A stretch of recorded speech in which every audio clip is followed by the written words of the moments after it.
Di zaman dulu, keris berukuran kecil ini sering dipakai untuk melakukan beberapa hal ini.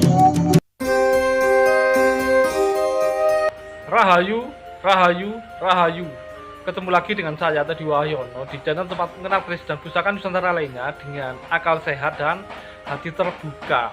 Nah, kali ini saya akan membahas dari sebuah keris karya seorang empu yang legendaris ya, dari daerah Pajajaran ya.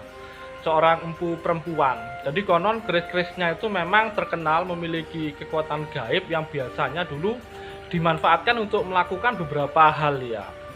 Nah, kira-kira keris ini bentuknya seperti apa dan biasanya zaman dulu itu dipakai untuk apa saja, nanti akan kita bahas ya. Nah, sebelum saya bahas, buat teman-teman yang belum subscribe, silahkan subscribe dulu biar tidak ketinggalan informasi dari channel ini.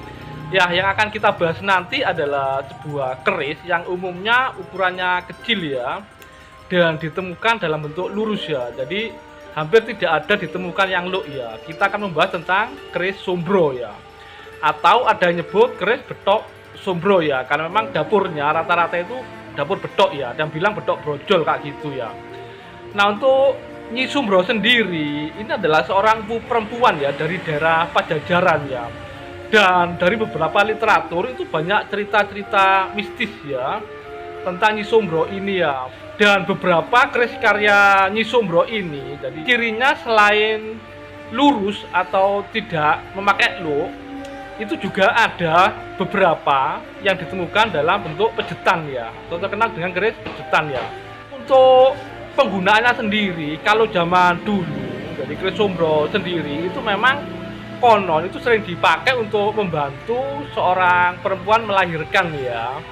Lalu untuk Islam mencegah hama tanaman kayak gitu ya, mencegah wabah penyakit atau menghindari wabah penyakit. Jadi seperti itu ya. Dan banyak lagi istilahnya pemakaian-pemakaian lain dari keris karya Sombro ini ya, atau keris betok Sombro yang konon memiliki kekuatan gaib tertentu ya. Nah, untuk lebih detailnya tentang keris Sombro ini langsung saja kita simak sama-sama. Ini adalah detail warongko kerisnya ya. Jadi ini memakai warongko sandang walikat, sebuah warongko yang sederhana ya, yang memudahkan keris untuk dibawa kemana-mana. Dan ini adalah detail bilah kerisnya ya. Untuk keris Sombro sendiri itu ukurannya biasanya memang cukup kecil ya, kisaran sejengkal aja ya.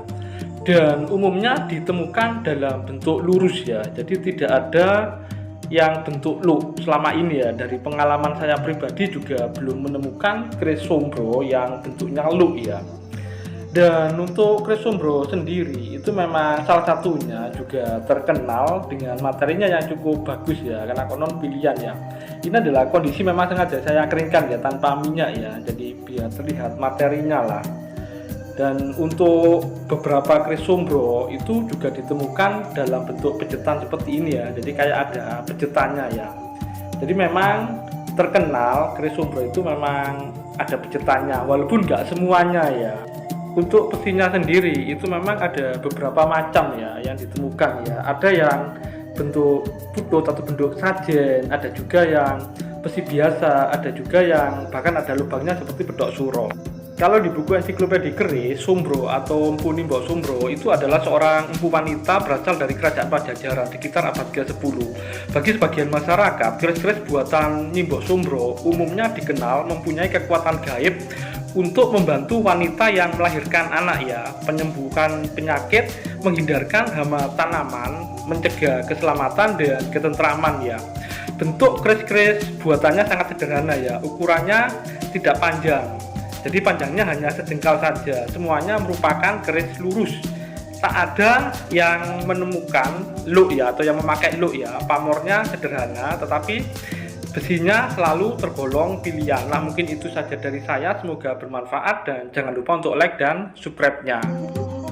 Syarat sareh sanis karing laku, kelakone saka eneng ening eling, ilangi rasa tumlawung, kono adiling hiyang manun.